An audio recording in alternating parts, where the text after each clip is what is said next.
Camden Black's Bentley had broken down on the dustiest road he'd seen in years, his designer suit already collecting particles of rural California dirt. This tech billionaire who commanded boardrooms across Silicon Valley was about to meet a 7-year-old girl clutching a paper bag lunch, completely unaware that her small act of kindness would unravel a mystery from his past and transform both their futures forever. He didn't know her mother had once saved his entire empire from collapse. He didn't know this child's generosity would awaken something he thought he'd lost forever.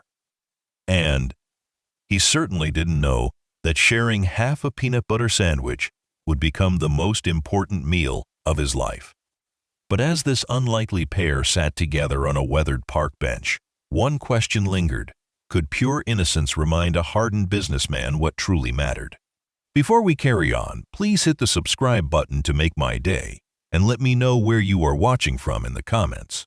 The morning had started like any other for Camden Black, with his alarm chiming at precisely 5:30 a.m. in his penthouse overlooking San Francisco Bay.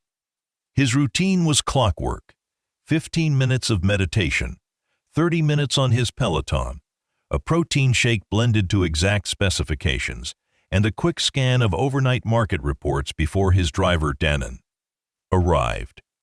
Today's agenda included a critical acquisition meeting in Los Angeles, one that could add another $1 billion to Black tech industry's valuation. His assistant had booked the private jet, arranged the car service, and confirmed every detail twice. What she couldn't have predicted was a mechanical failure that would strand him in the middle of nowhere. The Bentley's engine had started making concerning noises about an hour outside of Los Angeles, growing progressively worse until Camden's driver, Marcus, pulled over with genuine concern etched across his weathered denier face. Steam rose from under the hood like smoke signals announcing their predicament to the endless stretch of farmland surrounding them. Marcus, who had been driving executives for 20 years, shook his head with the kind of certainty that comes from experience. This wasn't a quick roadside fix. They were looking at a major repair that would take hours, possibly days, in a town that probably didn't stock parts for luxury vehicles. Camden stepped out of the car, his Italian leather shoes meeting gravel for what felt like the first time in his 42 years of life. The heat hit him immediately, dry and unforgiving, nothing like the climate-controlled environments he inhabited from his office to his home to his various modes of transportation. His phone showed 2 bars of service, enough to cancel the Los Angeles meeting, but not enough for the reliable connection his business demanded. The nearest town, according to the GPS that kept losing signal, was called Vista Verde, population 3,000 and change. Marcus called for a tow truck, while Camden tried to process this disruption to his carefully orchestrated existence. He had built Black tech from a college dorm room idea into a $30 billion empire by controlling every variable, anticipating every outcome, and never leaving anything to chance.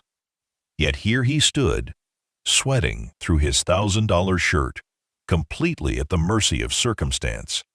The irony wasn't lost on him that the man who had revolutionized logistics software couldn't logistics his way out of this situation. The tow truck arrived 90 minutes later, driven by a man named Pete, who spoke with the unhurried cadence of someone who had never worried about missing a multi-million-dollar deal. Pete explained that the nearest Bentley service center was in Sacramento, a 4-hour drive away, and they were closed on Sundays anyway. Camden's car would need to stay at Pete's garage until Monday morning at the earliest, possibly longer depending on parts availability. The reality of spending an entire weekend in Vista Verde settled over Camden like a fog he couldn't navigate through.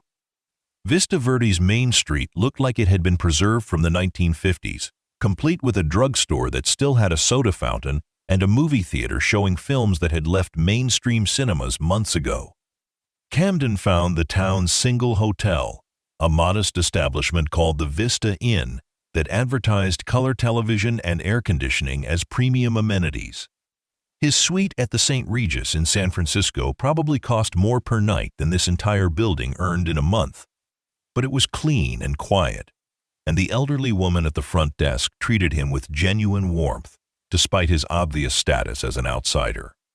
After settling into his room, Camden ventured out to explore his temporary prison. The town moved at a pace that felt almost geological compared to his usual environment. People actually made eye contact and said hello to strangers. Shopkeepers knew their customers by name, and children played in the streets without hovering parents documenting every moment on smartphones.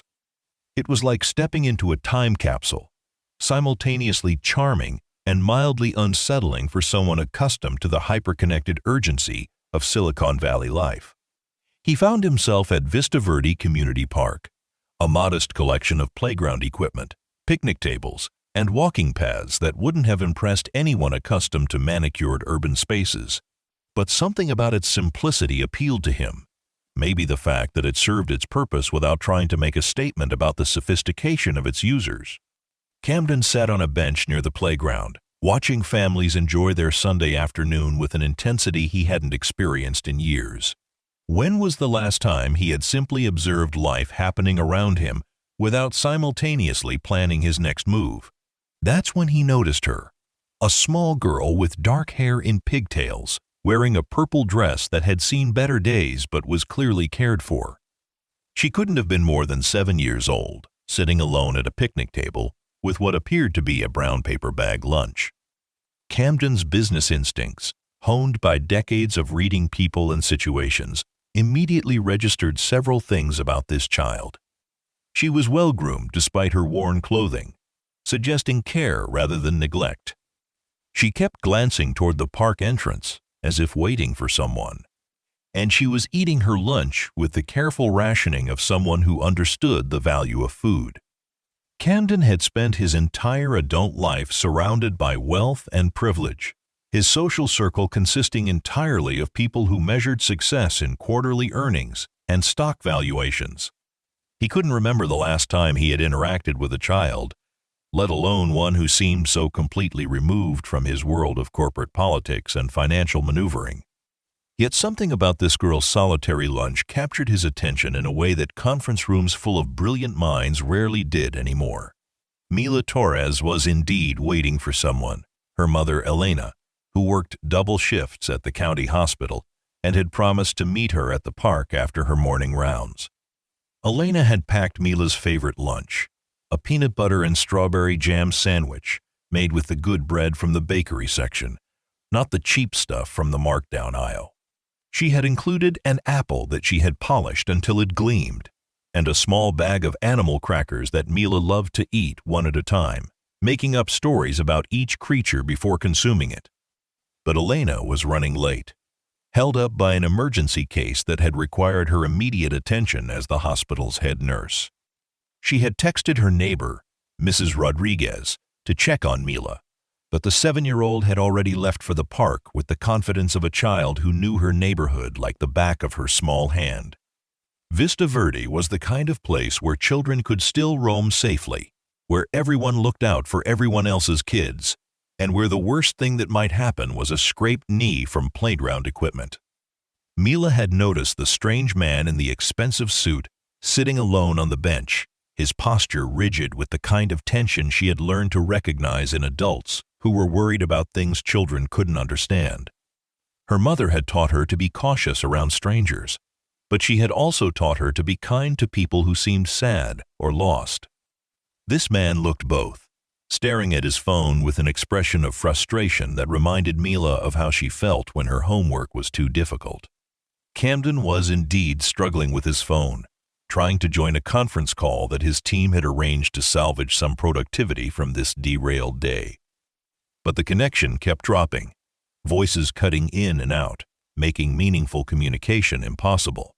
He was discovering that Vista Verde existed in one of those cellular dead zones that his company's software could map but never fully eliminate.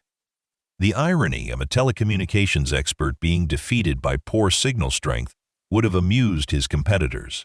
After his third dropped call, Camden noticed the little girl approaching his bench with the careful steps of someone trying not to intrude but unable to contain their curiosity. She stopped about 6 feet away, clutching her paper bag lunch and studying him with the direct gaze that only children possess. unfiltered by social conventions about staring at strangers. "Are you lost, mister?" Mila asked, her voice carrying the slight lisp that made her sound even younger than her 7 years. Camden looked up from his phone, startled by the directness of the question and the genuine concern in her dark eyes. When was the last time someone had asked if he needed help, rather than the other way around? "I suppose I am," Camden replied, managing a smile that felt rusty from disuse outside of boardroom negotiations. "My car broke down, and I'm stuck here until it's fixed." He gestured toward his phone with the helpless frustration of someone accustomed to solving problems through technology and financial resources. "That's too bad," Mila said with the matter-of-fact sympathy of childhood. "Are you hungry? You look hungry." Camden realized he hadn't eaten since his protein shake that morning, too focused on damage control to think about basic human needs. "I have a sandwich," Mila continued, opening her paper bag to reveal her carefully packed lunch. "Mama made it with the good peanut butter, not the store brand. I could share half with you." Camden stared at this child who was offering to share her lunch with a complete stranger, someone who clearly had more money than her entire family would see in years. The sandwich was probably worth less than the coffee he bought every morning without thinking, yet she was presenting it like a feast. When was the last time someone had offered him something, without expecting something in return, without calculating the potential benefit of their generosity? "That's very kind of you," Camden said, his voice softer than he remembered it being in years. "But I couldn't take your lunch. Your mother packed that for you." The word mother triggered something in Mila's expression, a flicker of worry that she quickly suppressed with the resilience children develop when they mature too quickly. "She's late," Mila said simply. "She works at the hospital, and sometimes sick people need her more than I do. But she always comes, even if it takes a while." There was no resentment in her voice, only the patient acceptance of a child who understood that her mother's work was important and necessary. Camden felt something shift inside his chest, a sensation he hadn't experienced since his own childhood, when his single mother had worked multiple jobs to keep them afloat. He had forgotten what it felt like to wait for a parent who was always running late because they were helping other people, to understand that love sometimes meant sacrifice and delayed gratification. His own success had insulated him from those kinds of worries for so long that he'd nearly forgotten they existed. "Well," Camden said, moving over on the bench to make room, "if you don't mind the company, I'd be honored to share your lunch." Mila's face lit up with the kind of pure joy that money couldn't buy, settling beside him and carefully unwrapping her sandwich. She divided it with the precision of someone who had learned to make food last, ensuring that both halves were exactly equal. They ate in comfortable silence for a few minutes, Camden marveling at how different food tasted when it was shared freely, rather than consumed while multitasking through meetings or working at his desk. The peanut butter was indeed the good kind, creamy and rich, and the strawberry jam had the homemade quality that came from someone who cared about the details that made ordinary things special. "What's your name?" Camden asked, realizing he had accepted food from someone whose identity he didn't even know. In his world, every interaction began with business cards and credentials, but this child had simply seen someone who looked hungry and offered to help. "Mila Torres," she replied, her feet swinging from the bench since they didn't quite reach the ground. "What's yours? And why are you wearing such fancy clothes to the park?" Her observation was delivered without judgment, simply curiosity about why someone would dress for a business meeting to sit on playground equipment. "Camden Black," he said, then realized the name meant nothing to her. In Silicon Valley, his name opened doors and commanded immediate attention, but here it was just another collection of syllables. "And these are the only clothes I have with me. I was supposed to be in Los Angeles for work, but my car had different plans." Mila giggled at the idea of a car having its own agenda, a sound so infectious that Camden found himself laughing along with her. When was the last time he had laughed at something genuinely funny, rather than politely chuckling at jokes told by people who wanted something from him. This 7-year-old girl was somehow accessing parts of his personality that had been dormant for decades. "Do you have kids?" Mila asked with the blunt curiosity that made adults uncomfortable, but which Camden found refreshingly honest. The question hit him unexpectedly hard, reminding him of choices he had made and paths he hadn't taken in his single-minded pursuit of professional success. "No," Camden said quietly. "I never made time for a family. I was too busy building my company." The admission sounded hollow even to his own ears, a justification that had made sense in boardrooms, but felt inadequate when shared with someone who clearly understood the value of family connections. "That's sad," Mila said with the direct empathy of childhood.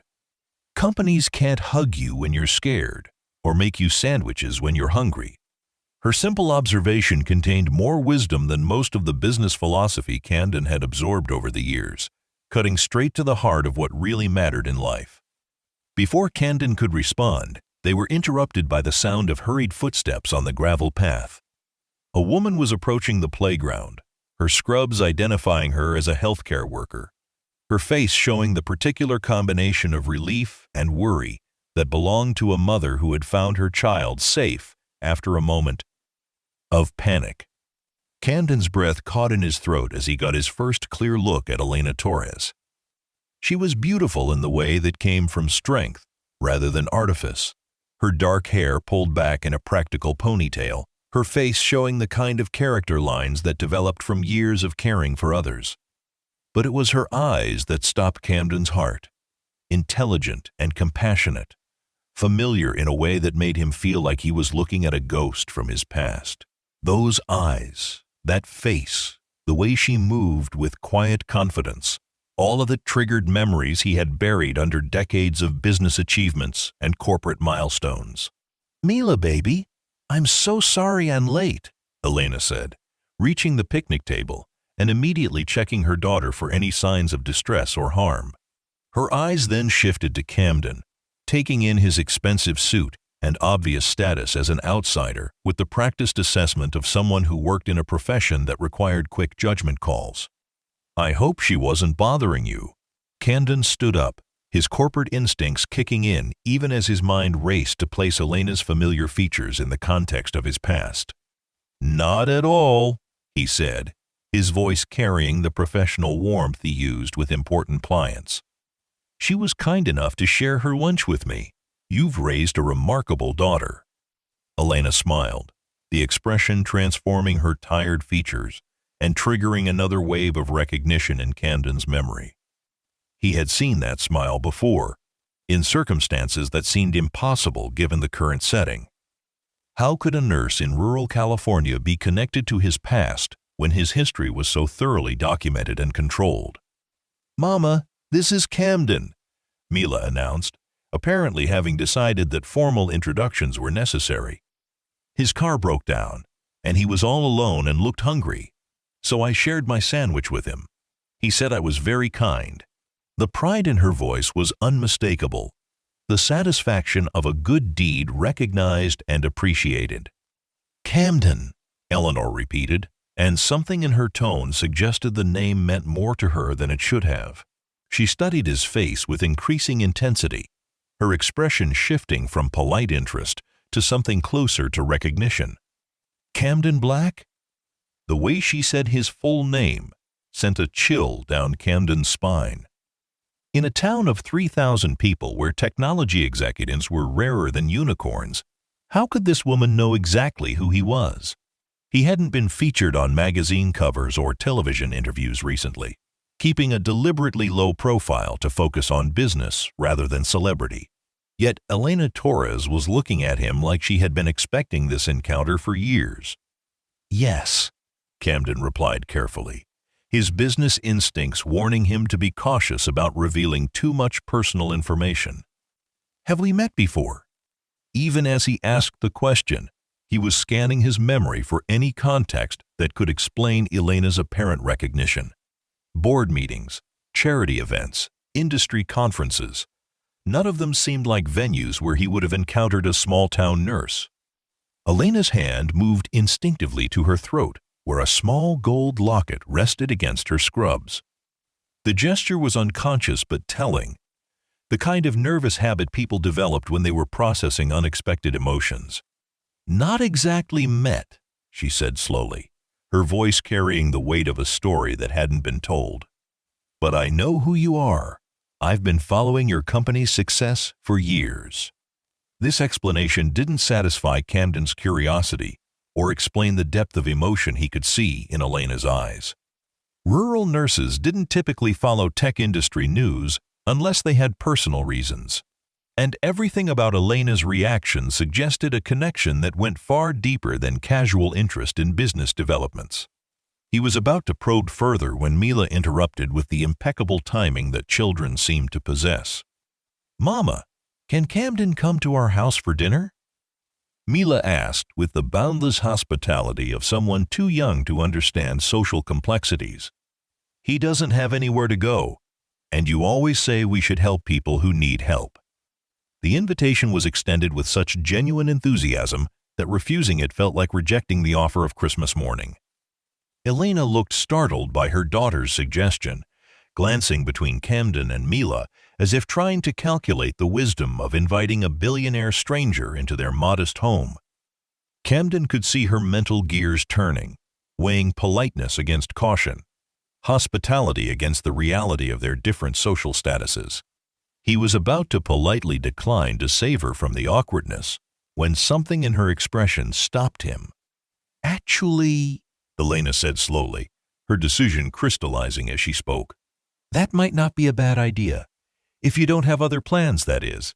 It's nothing fancy, just leftovers from last night, but you're welcome to join Dadala, U.S." The invitation was extended with the same genuine warmth that Mila had shown with her sandwich, no calculation or expectation of return benefit. Camden found himself nodding acceptance before his rational mind could list all the reasons why dining with strangers in a small town was completely outside his normal parameters. "I'd like that very much," he heard himself saying, surprising himself with the sincerity in his voice. "Thank you for your kindness." The walk to the Torres house took them through neighborhoods that showcased Vista Verde's working-class character without shame or pretension. The houses were small but well-maintained, with gardens that prioritized vegetables over ornamental flowers and cars that were chosen for reliability rather than status. Children played in yards while parents chatted over fence lines, creating the kind of community atmosphere that Camden had read about in demographic studies but never actually experienced.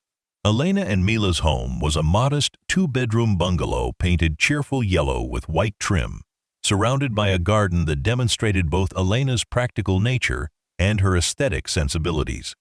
Tomatoes grew alongside roses, herbs shared space with flowering annuals, and everything was arranged with the care of someone who understood that beauty didn't require a large budget, just attention and love. Inside, the house continued the theme of careful coziness, with furniture that was chosen for comfort rather than style, but arranged with an eye for creating warmth and functionality. Family photos covered nearly every available surface, documenting Mila's growth from baby to school age, Elena's graduation from nursing school, holidays spent with extended family who shared the same chepper, dark eyes and warm smiles. Camden found himself studying these images with the fascination of an anthropologist discovering a new culture. "Make yourself comfortable," Elena said, gesturing toward a couch that showed its age but was clearly well loved. "I'll heat up dinner and get us something to drink. Mila, go wash your hands and change out of your good dress." The domestic routine unfolded with the efficiency of a family that had limited time together and wanted to make the most of it. Camden settled onto the couch, his expensive suit completely out of place in the living room's casual comfort. Everything around him spoke of lives lived with intention and care despite financial limitations, of priorities that valued relationships over possessions. The contrast with his own sterile penthouse, filled with furniture chosen by interior designers and art selected for investment potential rather than personal meaning, was stark and somewhat uncomfortable. Mila reappeared in jeans and a t-shirt, looking more like the typical 7-year-old she was, and immediately began showing Camden her treasure collection. A shoebox filled with smooth stones, interesting leaves, pressed flowers, and small toys that had been cherished long past their intended lifespan. Each item came with a story, a memory of where it had been found or who had given it to her, creating a narrative of childhood that was rich in experience, if not material wealth. "This one's my favorite," Mila said, holding up a small wooden horse that had been painted bright blue at some point, but now showed wear marks from countless hours of play. "Mama gave it to me when I was little, and she said it came from someone very special who wanted me to know that dreams can come true if you're brave enough to chase them." Camden examined the toy horse, noting its hand-carved quality and the kind of attention to detail that suggested it had been made by someone who cared deeply about the recipient. "It's beautiful," he said sincerely. "Your mama was right about dreams and bravery. Sometimes the most important thing is just taking the first step, even when you can't see the whole path." From the kitchen came the sounds and smells of home cooking. Nothing elaborate, but everything prepared with the kind of care that transforms simple ingredients into comfort food. Elena emerged with plates of what appeared to be beef stew with fresh bread, the kind of meal that satisfied both hunger and soul. Camden couldn't remember the last time he had eaten anything that hadn't been prepared by professional chefs or delivered from restaurants that charged more for an appetizer than this entire meal had probably cost. They sat around a small dining table that was clearly the heart of the Torres household, where homework was completed, bills were paid, and conversations were shared over meals that brought the family together despite the demands of their busy lives. Camden found himself relaxing in ways he hadn't experienced in years, engaging in conversation that had nothing to do with quarterly projections or market analysis. "So what exactly do you do, Camden?" Elena asked as they ate, her question carrying more weight than casual dinner conversation usually required. "Mila mentioned your car broke down, but she didn't say what brought you to our part of California." Camden explained his business in terms that a 7-year-old could follow, describing how his company helped other companies move things efficiently from one place to another using computer programs that could think faster than people. Mila listened with the rapt attention of someone hearing about magic, while Elena nodded with understanding that suggested she was more familiar with technology than her small-town environment might indicate. "Black Tech Industries," Elena said thoughtfully, her fingers returning to the locket at her throat. "I remember reading about your company a few years ago. There was some kind of controversy, wasn't there? Something about stolen technology and patent disputes?" Her knowledge was too specific to be casual interest, too detailed to be accidental exposure to business news. Camden felt his chest tighten at the mention of the darkest period in his company's history, a time when everything he had built had nearly collapsed under accusations of corporate espionage and intellectual property theft. A competitor had claimed that Black Tech's core algorithms were stolen from their research, presenting evidence that had been convincing enough to launch multiple investigations and lawsuits that had threatened to destroy everything Camden had worked to create. "Yes," Camden said carefully, wondering how much Elena actually knew about those events and why she would bring up something so specific and painful. "We were accused of stealing proprietary code from a competitor. It took almost 2 years to prove our innocence, and by then the damage to our reputation was significant. We nearly went bankrupt fighting the legal battles." "But you were cleared of all charges," Elena said, her voice carrying a certainty that seemed personal rather than simply factual. "The evidence that proved your innocence, it came from an unlikely source, didn't it? Someone who had access to the original research and could demonstrate that your company's work was completely independent." Camden stared at Elena, his mind racing to understand how she could know details about his company's legal vindication that had never been made public. The investigation that had saved Black Tech had indeed been based on evidence provided by an anonymous source. Someone with intimate knowledge of both the false accusations and the true timeline of technology development. The identity of that source had been carefully protected throughout the legal proceedings, known only to Camden's lawyers and a handful of investigators. "How do you know about that?" Camden asked, his voice barely above a whisper. "The details of our vindication were never released publicly. The court records were sealed at our request to protect trade secrets." His business instincts were screaming that something significant was happening, but he couldn't piece together the connections between Elena Torres and the most crucial period of his professional life.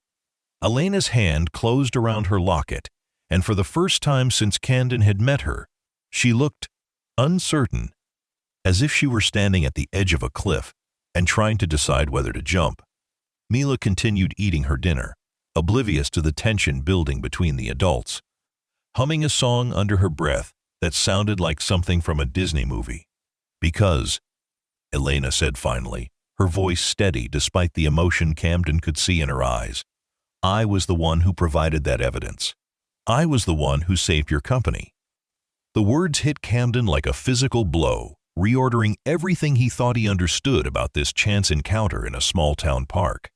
The anonymous source who had rescued Black Tech from destruction, who had provided the crucial documentation that proved their innocence and saved thousands of jobs, had been Elena Torres.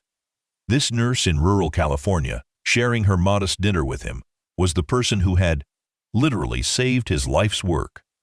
"That's impossible," Camden said, even as pieces of the puzzle began clicking into place in his mind. "The person who helped us was someone with access to Zenith Corporation's internal research files, someone who understood both their technology and ours well enough to demonstrate that the development timelines were completely independent." "How could you have had that kind of access?" Elena smiled sadly, the expression carrying years of secrets and choices that had brought her to this moment. "Because I used to work for Zenith Corporation. I was one of their lead software engineers, specializing in logistics algorithms, before I decided to become a nurse. I had access to all their research files, including the ones that proved they were lying about the timeline of their home development." Camden's world tilted on its axis as he processed this revelation. Elena Torres hadn't just been a good Samaritan who had stumbled across evidence of corporate fraud. She had been an insider at Zenith Corporation, the company that had tried to destroy Black Tech, and she had chosen to risk her own career and possibly her safety to ensure that the truth came to light. She had been a software engineer working in the same field he had mastered before completely changing careers to become a healthcare worker. "Why?" Camden asked, the single word carrying the weight of all his confusion and gratitude. "Why did you risk everything to help a company you'd never worked for, to save someone you'd never met? You must have known that exposing Zenith's fraud could have serious consequences for you personally." Elena looked down at her hands, her fingers still clutching the locket, and Camden realized that whatever answer she was about to give would complete the picture that had been forming since the moment she had recognized his name. "Because," she said quietly, "I knew what it felt like to lose everything due to someone else's lies. And because I knew that Black Tech represented something important, innovation born from genuine creativity rather than corporate theft." She paused, gathering courage for what came next. "But mostly, I did it because of a promise I made to someone who believed that good people deserved to have their work protected from those who would steal it. My husband, Mila's father, was also a software engineer. He developed some groundbreaking code for inventory management systems, but his company stole his work and fired him when he tried to claim credit. He spent years fighting legal battles that we couldn't afford, and the stress of it all contributed to his heart attack when Mila was 3. Camden felt the air leave his lungs as Elena's story unfolded, revealing layers of connection and purpose that transformed this chance encounter into something that felt predestined. Elena hadn't just saved his company out of abstract principle. She had acted from personal experience with corporate injustice, driven by the memory of her husband who had lost his own battle against the same kind of theft that Camden had been accused of. "I'm so sorry." Camden said, the inadequacy of the words obvious even as he spoke them. "I had no idea that your decision to help us came from such personal pain.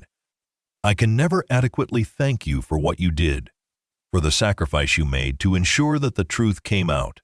"You don't need to thank me," Eleanor replied, finally meeting his eyes directly. "Knowing that your company survived and continued to innovate was thanks enough. I've followed Black Tech's success over the years, and every job you've created, every breakthrough your team has achieved, has felt like vindication for my husband's memory and proof that sometimes the good guys really do win." Mila looked up from her dinner, sensing that something important was happening between her mother and their guest, but not understanding the complexities of corporate espionage and legal vindication. "Mama, why are you crying?" she asked, with the direct concern of a child who had learned to monitor her parents' emotional state. Elena wiped at tears she hadn't realized were falling, managing a smile for her daughter that contained years of strength. "Resilience. Happy tears, baby. Sometimes adults cry when good things happen, just like we cry when sad things happen. These are the good kind." Camden reached across the table and took Elena's hand, a gesture that would have been unthinkable in his corporate world but felt completely natural in this kitchen filled with warmth and honesty. "What you did changed everything for me, for my company, for thousands of employees who kept their jobs because you had the courage to speak up. I've spent years wondering about the anonymous source who saved us, never imagining that I would have the chance to thank them in person. Life has a funny way of bringing people together when they need each other most," Elena said, squeezing his hand before releasing it. "I never expected to meet you either, especially not through Mila's sandwich-sharing sass." Diplomacy. The moment was interrupted by Mila's giggle at being called a diplomat, a word she found amusing even if she didn't entirely understand its meaning. As they finished dinner, Camden found himself studying Elena and Mila with new understanding. This wasn't just a kind nurse and her daughter who had shown hospitality to a stranded stranger. This was the family of the woman who had saved his life's work, who had risked her own security to ensure that justice prevailed, who had made it possible for Black Tech to become the successful company it was today. The randomness of their meeting felt less like coincidence and more like the universe finally allowing him to complete a circle that had been left open for years. After dinner, Mila insisted on showing Camden her room, a small space that had been decorated with all the care that limited resources and unlimited love could provide. Her bed was covered with a quilt that Elena had clearly made by hand, pieced together from fabric scraps but creating a pattern that was both beautiful and comforting. Books lined makeshift shelves, a mixture of picture books and early readers that spoke to Mila's obvious intelligence and love of learning. "This is where I do my homework," Mila said, pointing to a small desk positioned near the window to take advantage of natural light. "Mama says education is the most important thing, more important than toys or clothes or anything else. She says if I work really hard in school, I can be anything I want to be when I grow up." Camden knelt down to Mila's eye level, struck by the parallels between her situation and his own childhood. He too had grown up in a household where education was prioritized over material possessions, where a single parent had sacrificed to ensure that opportunities remained open for the future. "Your mama is absolutely right," he said seriously. "What do you want to be when you grow up?" "A doctor," Mila replied without hesitation, "like the doctors Mama works with at the hospital. I want to help sick people get better and make their families not scared anymore." Her career aspirations were clearly influenced by her mother's work and the values that Elena had instilled, but they were also genuinely her own, shaped by a 7-year-old's understanding of how to make the world be better. "That's a wonderful goal," Camden said, his mind already working on possibilities that he hadn't fully formed yet. "It takes a lot of school to become a doctor, but I have a feeling you're smart enough and determined enough to make it happen."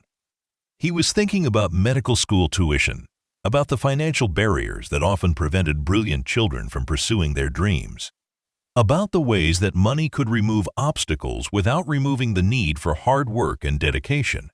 Back in the living room, Elena was clearing the dinner dishes with the efficient movements of someone who managed a household on her own while working demanding hours. Camden found himself studying her with new appreciation, seeing not just the woman who had saved his company, but also the single mother who was raising a remarkable daughter while pursuing a double-A, challenging career in healthcare. The strength required to balance all of these responsibilities while maintaining optimism and kindness was staggering. "Can I help with those?" Camden offered, gesturing toward the dishes, an offer that would have seemed absurd to his usual social circle but felt natural in this environment where everyone contributed according to their ability. "Thank you, but I've got it," Eleanor replied, then paused in her movements. "Actually, yes, you can help. I'd like to show you something while Mila's getting ready for bed." She handed him a dish towel, establishing the kind of casual domestic partnership that he had never experienced despite his wealth and success. They worked together in comfortable silence for a few minutes, the rhythm of washing and drying creating a peaceful interlude that allowed Camden to process the evening's revelations. When the dishes were finished, Elena led him to a small desk in the corner of the living room where she kept important papers and family documents. From one of the drawers, she retrieved a folder that looked like it had been handled frequently over the years. "These are copies of the documents I provided to your legal team," Elena said, opening the folder to reveal pages of technical specifications, development timelines, and email correspondence that Camden recognized from the evidence that had vindicated his company. "I kept copies because I wanted to remember that sometimes taking a stand for what's right can make a real difference, even when the odds seem impossible." Camden studied the documents with the reverence of someone viewing religious artifacts, these papers representing the moment when his company had been pulled back from the brink of destruction. He could see Elena's handwritten notes in the margins, her careful analysis of the technical details that had exposed Zenith Corporation's fraudulent claims, the thoroughness of her work, the attention to detail that had made her evidence irrefutable, spoke to a level of professional competence that made her career transition from software engineering to nursing even more remarkable. "You gave up a lucrative career in technology to become a nurse," Camden observed, his statement carrying both admiration and curiosity. "That must have been a difficult decision, especially as a single mother with financial responsibilities." Elena smiled with the quiet confidence of someone who had made peace with difficult choices. "It was the best decision I ever made, even though it meant starting over professionally and taking a significant pay cut. After my husband died, and I saw how the tech industry had treated both him and other good people, I wanted to do something that felt more directly meaningful. Nursing lets me help people in immediate, tangible ways every single day." "But surely you could have continued in software engineering and still made a difference," Camden pressed gently. "Your skills were obviously exceptional, and the industry needs more people with your integrity and technical abilities." "Maybe," Elena conceded, "but I needed to do something that honored my husband's memory, while also giving Mila a role model who chose service over profit. Every day at the hospital, I see families facing their worst moments, and I get to be part of the team that helps them find hope again. That's worth more to me than any stock options or technology patents ever could be." Camden found himself humbled by Elena's perspective, her deliberate choice to prioritize human connection over financial advancement. In his world, career decisions were typically driven by compensation, packages, and advancement opportunities, with personal satisfaction being a secondary consideration at best.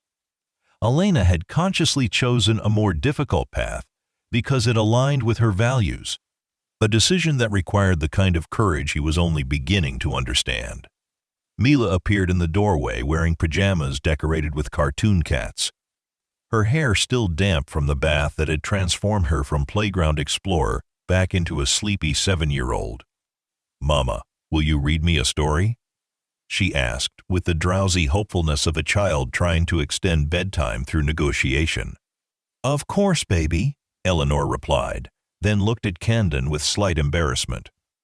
"I'm sorry. This is probably more domestic routine than you bargained for when you accepted our dinner invitation." "Actually," Camden said, surprising himself with his honesty, "I'd like to stay, if that's all right with both of you. I can't remember the last time I was part of a real bedtime story, and I have a feeling I'm missing something important." Mila's face lit up with delight at the prospect of an audience for her bedtime ritual, taking Camden's hand and leading him toward her bedroom with the natural trust that children extended to adults who had proven themselves kind. Elena followed, carrying the well-worn book that had clearly been read hundreds of times but still held magic for its primary audience. They settled around Mila's bed, Camden in a small chair that was probably intended for Elena but which he folded his tall frame into without complaint. Elena perched on the edge of the mattress, and Mila snuggled under her handmade quilt with the satisfied contentment of a child whose day had been full of unexpected adventures. The book Elena chose was a classic fairy tale about a poor girl whose kindness to strangers was rewarded with magical help when she needed it most. As Eleanor read with the practiced cadence of a parent who understood that bedtime stories were about more than entertainment, Camden found himself drawn into the narrative with an intensity that surprised him. The parallels between the fictional tale and their real-life encounter weren't lost on any of them, though Mila was probably the only one innocent enough to believe in the possibility of literal magic. "Do you think magic is real?" Mila asked Camden as Elena finished the story, her question delivered with the seriousness that children brought to discussions of fundamental cosmic principles. Camden considered the question carefully, thinking about the series of events that had brought him to this bedroom in a small California town, sharing a bedtime story with the daughter of the woman who had once saved his life's work. "I think there are different kinds of magic," he said finally. "The kind in stories with fairy godmothers and magic wands, and the kind that happens when good people help each other and wonderful things come from those connections. I'm beginning to think the second kind might be more powerful than the first."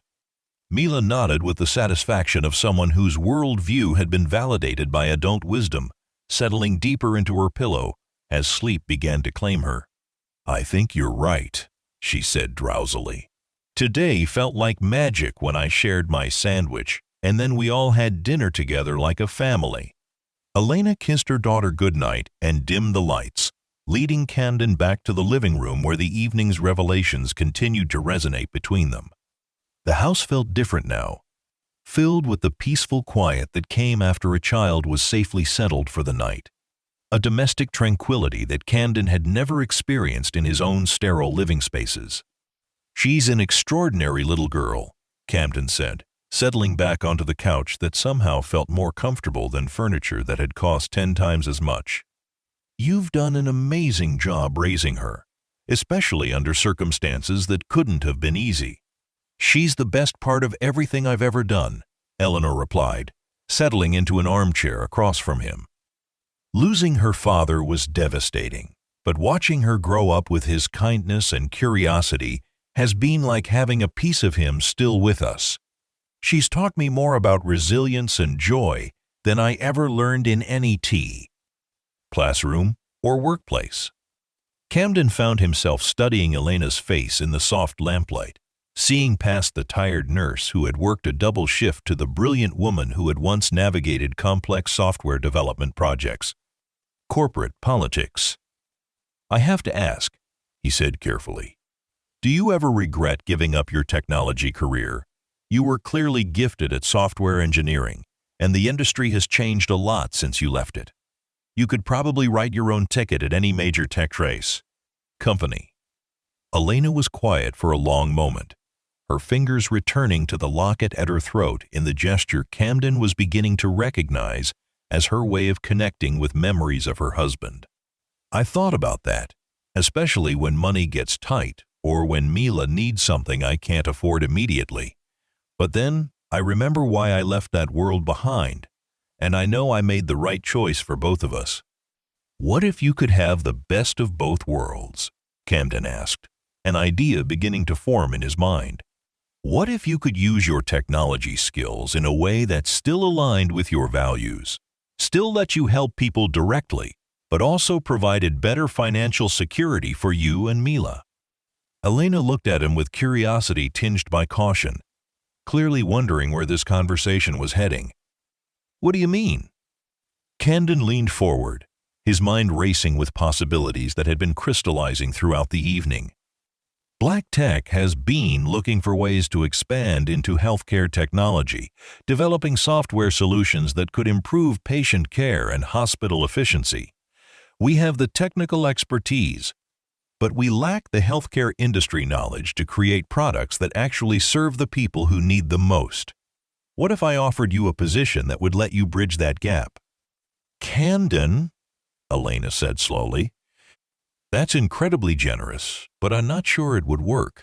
I've been out of software development for years, and I have responsibilities here in Vista Verde.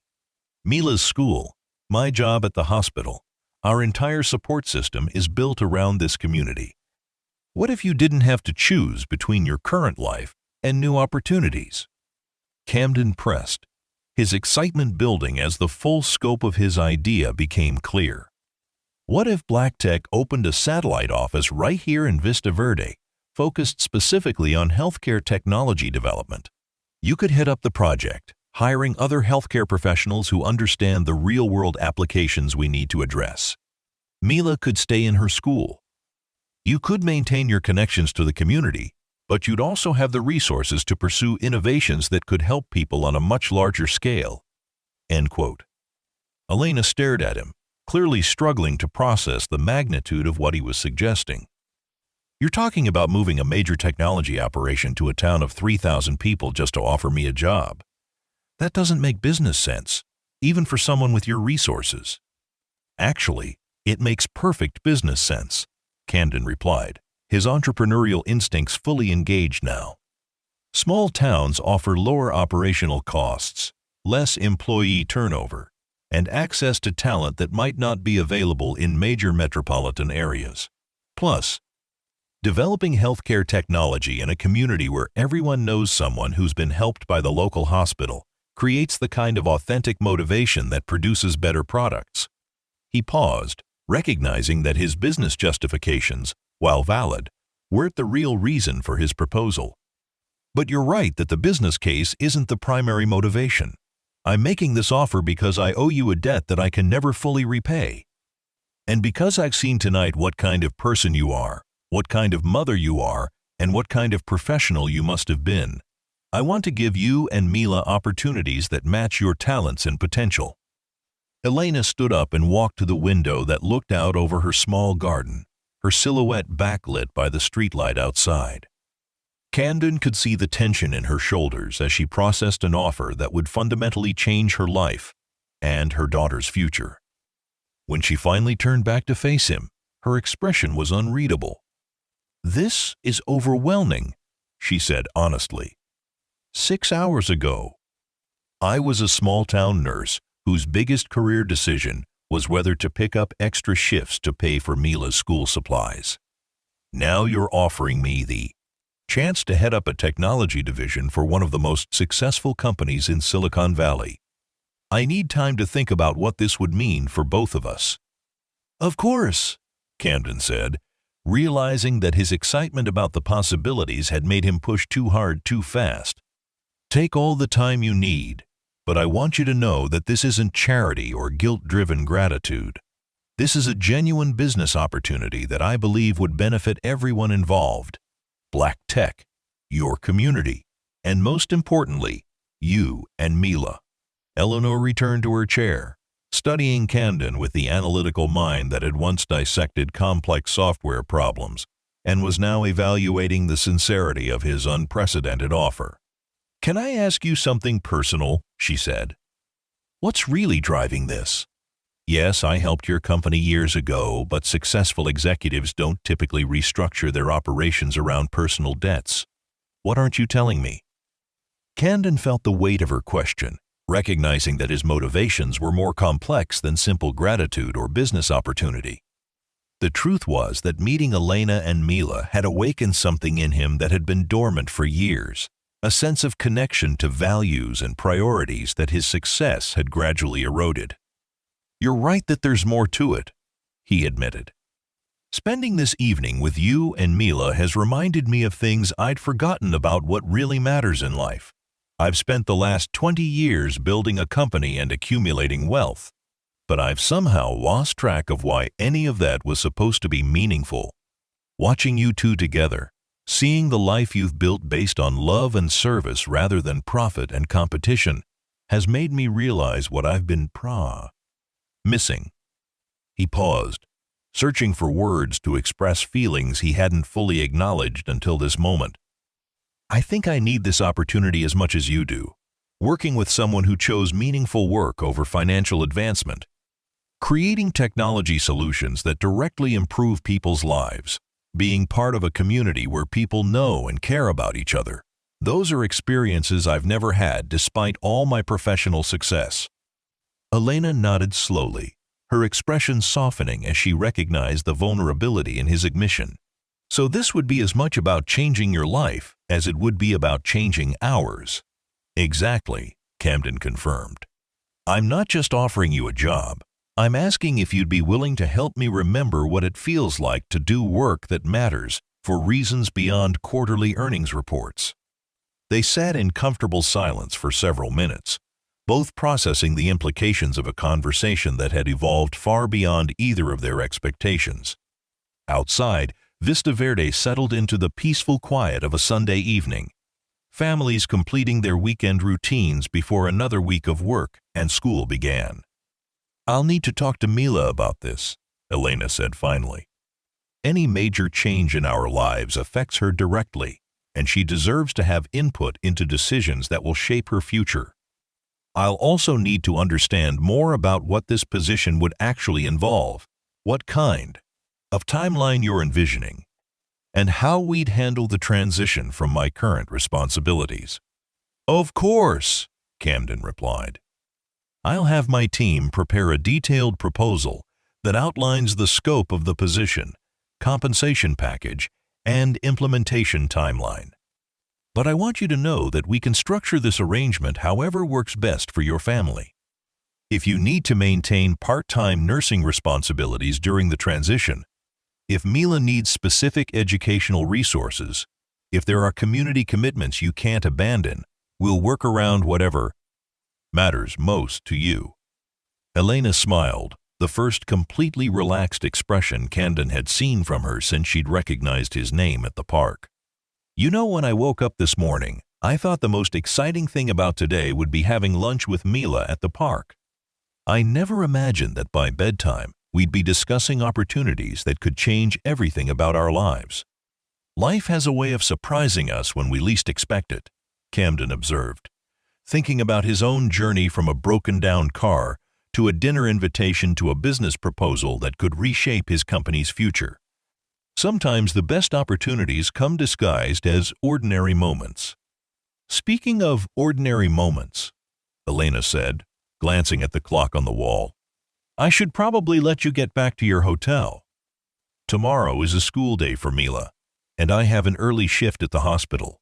But I want you to know that regardless of what I decide about your job offer, this evening has been extraordinary. Meeting you, learning that you're the person I helped years ago, seeing how kind you've been with Mila. It's restored some of my faith in the idea that good things really do happen to good people." Camden stood up, realizing that he was reluctant to end an evening that had been more personally meaningful than any business dinner or social event he could remember.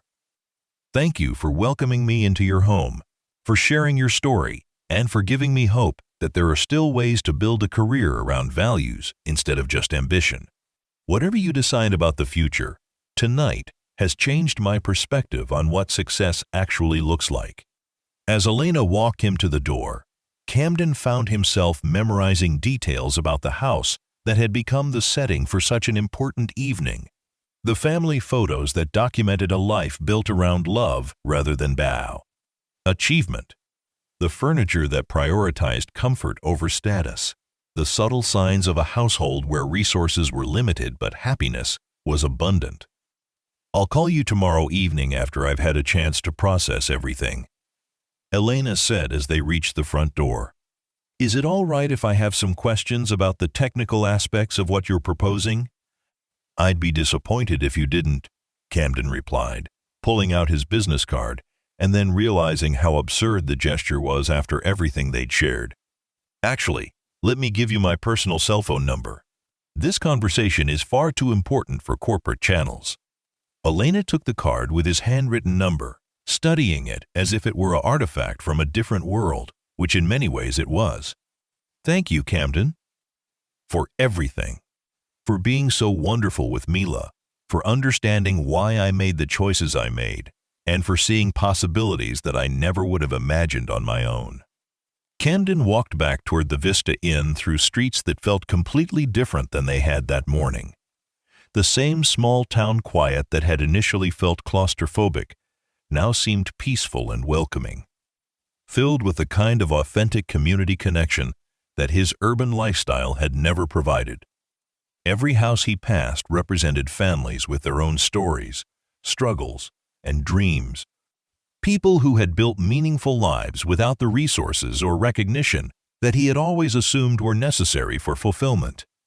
Back in his modest hotel room, Camden found himself unable to sleep, despite the emotional exhaustion of a day that had challenged every assumption he'd held about success, purpose, and human connection. He kept thinking about Mila's innocent question about whether he had children, Elena's career sacrifice to honor her husband's memory, and the profound impact that a shared sandwich in a small-town park had somehow created. He pulled out his laptop and began drafting notes about the healthcare technology initiative he had proposed, his business mind automatically engaging with the logistical challenges of opening a satellite office in Vista Verde. But as he worked, he realized that the practical details were secondary to the deeper transformation that this opportunity represented. For the first time in decades, he was contemplating a business decision based primarily on personal values rather than financial projections. The next morning brought the kind of brilliant California sunshine that made everything seem possible, and Camden woke with a sense of anticipation that had nothing to do with stock prices or acquisition targets. He dressed in the same expensive suit he'd worn the previous day, but somehow it felt less like armor and more like a costume from a play he was no longer sure he wanted to perform in. Pete's garage was a study in organized chaos, with tools and car parts arranged according to a system that made sense only to its owner, but which had clearly served him well for decades. Camden's Bentley sat in the main bay, its hood open to reveal the kind of mechanical complexity that separated luxury vehicles from their more practical counterparts. "Well, Mr. Black," Pete said with the unhurried confidence of someone who had diagnosed thousands of automotive problems, "I've got good news and bad news. The good news is that I know exactly what's wrong with your car. The bad news is that the part I need won't arrive until Wednesday, maybe Thursday if there are shipping delays." Camden absorbed this information with surprising equanimity, realizing that an extension of his stay in Vista Verde no longer felt like a professional disaster. "Is there anything I can do to expedite the repair process?" Pete chuckled at the question, clearly amused by the idea that money or influence could accelerate the delivery of specialized automotive components to rural California. "Not unless you've got a direct line to German engineering companies, which I'm guessing you don't. Sometimes you just have to wait for the parts to arrive and trust that everything happens in its own time." As Camden walked back through Vista Verde's downtown area, he found himself seeing the community through different eyes. The businesses that had seemed quaint and limited the previous day now appeared to represent the buy, kind of authentic entrepreneurship that his corporate world often overlooked. The hardware store that stocked everything from farming supplies to children's toys. The bakery that made bread from scratch every morning. The bookstore that served as an unofficial community center where people gathered to discuss everything from local politics, national news. He stopped at a small cafe that advertised homemade everything and found himself in conversation with the owner. A woman named Rosa who had moved to Vista Verde from Los Angeles 20 years earlier, seeking a different pace of life. Her story echoed themes he was beginning to recognize. The conscious choice to prioritize community and personal satisfaction over financial advancement. The discovery that meaningful work could be found in unexpected places. "You know what I love most about this town?" Rosa said as she served Camden coffee that was significantly better than what he typically got from his executive assistant. "Everyone here is doing work that directly benefits their neighbors. Elena at the hospital, Jim who teaches at the elementary school, Maria who runs the grocery store. We all see the immediate impact of what we do every single day. That kind of connection between effort and outcome is rare in today's world." Camden found himself thinking about Rosa's observation as he walked toward the community park where his adventure had begun. How long had it been since he'd seen the direct impact of his work on individual people's lives? Black tech software solutions affected millions of users, but the scale of the operation had abstracted him from the human consequences of business decisions. He knew his company's quarterly revenue figures down to the decimal point, but he couldn't remember the last time he'd met someone whose life had been directly improved by his products. At the park, he found himself drawn to the same bench where he'd shared Mila's sandwich, the spot that had somehow become the catalyst for the most significant personal revelation he'd experienced in decades. The playground was empty on this Monday morning, with children in school and parents at work, but Camden could easily imagine it filled with the kind of family activities he'd observed during his first visit. His phone buzzed with the familiar cascade of messages, emails, and notifications that typically demanded his immediate attention, but for the first time in years, Camden found himself reluctant to engage with the urgent but ultimately trivial concerns of his corporate world. Instead, he sat quietly on the bench, watching the way morning light filtered through the trees, and thinking about the difference between being busy and being purposeful. Around noon, he saw Elena's car pull into the hospital parking lot across the street, and he realized that she was starting another shift of work that directly impacted people's health and well-being. The contrast between her morning routine and his own couldn't have been more stark.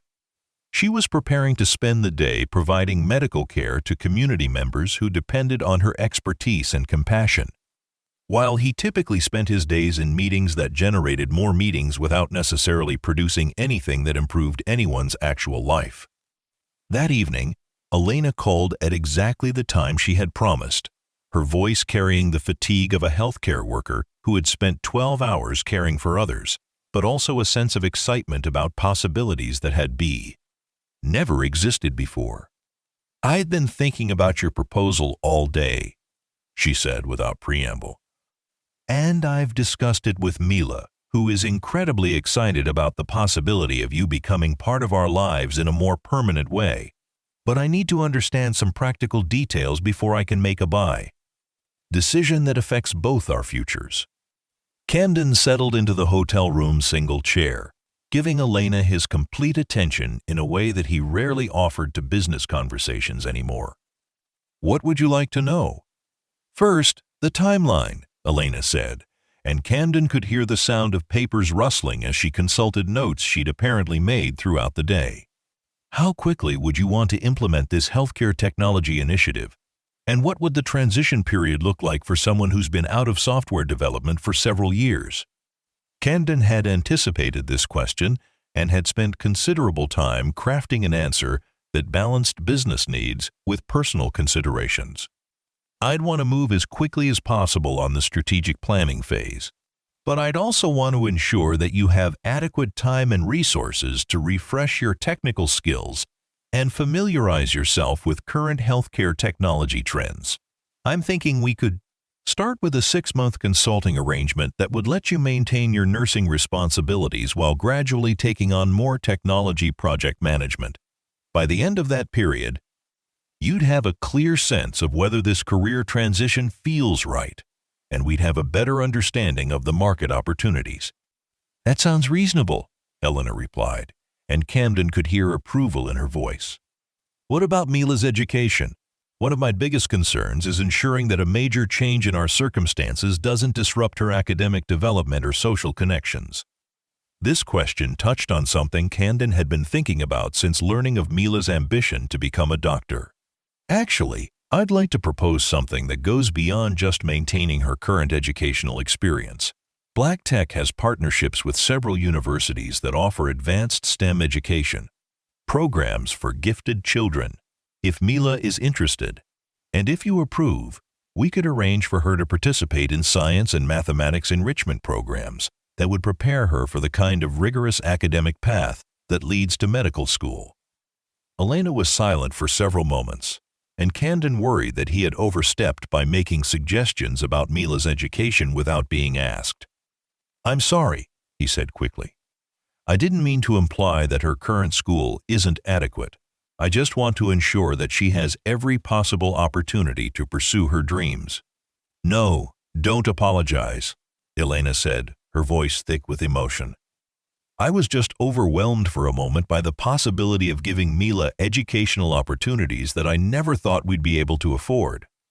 Her father always said that the best investment parents could make was in their children's potential, but I've struggled with the financial realities of turning that philosophy into practice." Camden felt a familiar tightness in his chest as Elena mentioned her husband, reminded once again of the personal losses that had shaped her perspectives on work and family. "Your husband sounds like he was a wise man. I'd like to think that creating opportunities for Mila would be something he'd approve of." "He would have loved this conversation," Elena said softly. "He always believed that good things would happen to people who made good choices, even when the evidence seemed to suggest otherwise. I think he would have seen your offer as proof that his faith in eventual justice was justified." They talked for another hour, covering practical details about salary expectations, relocation logistics, and the technical scope of the healthcare technology project Camden envisioned. But beneath the business discussion, both of them understood that they were really negotiating the terms of a relationship that had the potential to transform multiple lives in ways that went far beyond professional advancement. "I want to accept your offer," Elena said finally, her decision delivered with the quiet certainty of someone who had weighed all the variables and reached a conclusion that felt right. Not just because of the career opportunity, though that's extraordinary, and not just because of what it could mean for Mila's future, though that's incredibly important. "I want to accept because I believe in what you're trying to create, this vision of technology development that serves human needs rather than just generating profit." Camden felt a wave of relief and excitement that surprised him with its intensity. "I'm thrilled that you're willing to take this chance with me," he said. "I promise you that we'll build something meaningful together. Something that honors your husband's memory and creates the kind of future that Mila deserves." "There's one more thing," Elena said, her tone shifting to something more personal. "Mila asked me to tell you that she hopes this means you'll stay in Vista Verde long enough for her to share more sandwiches with you. She's decided that you need more practice at being part of a family." Camden laughed, a sound of genuine joy that felt rusty from disuse. "Tell Mila that I'd be honored to share as many sandwiches as she's willing to make, and that she's absolutely right about my need for family practice. I have a feeling she's going to be an excellent teacher." Over the next few months, Camden found himself spending increasingly more time in Vista Verde, initially commuting between the small town and San Francisco, but gradually shifting more of his attention to the healthcare technology project that was taking shape under Elena's expert guidance. The transition felt natural rather than forced, as if he were finally aligning his professional activities with values that had been dormant rather than absent. Black Tech's Vista Verde office opened in a renovated building on Main Street, attracting talented healthcare professionals from across the region who were excited about the opportunity to develop technology solutions in a community setting. Elena proved to be as gifted at project management as she had been at software engineering, her healthcare experience providing insights that produced innovations none of them had anticipated. Mila thrived in the expanded educational opportunities that Camden had arranged, but more importantly, she thrived in the experience of having a father figure who showed up consistently and enthusiastically for school events, science fairs, and bedtime stories. Camden discovered that success felt completely different when it was measured by a 7-year-old's proud smile rather than stock performance metrics. The healthcare technology they developed together revolutionized patient care coordination in rural hospitals, creating systems that improved outcomes while reducing costs in ways that benefited communities rather than just corporate shareholders. The success of the Vista Verde project inspired other technology companies to explore similar community-based development models, proving that innovation could flourish outside of traditional Silicon Valley environments. But perhaps most importantly, Camden learned that the most valuable return on investment couldn't be calculated in financial terms. The evening he officially adopted Mila, creating the legal family structure that had already formed in their hearts, represented a kind of wealth that no corporate acquisition could have provided.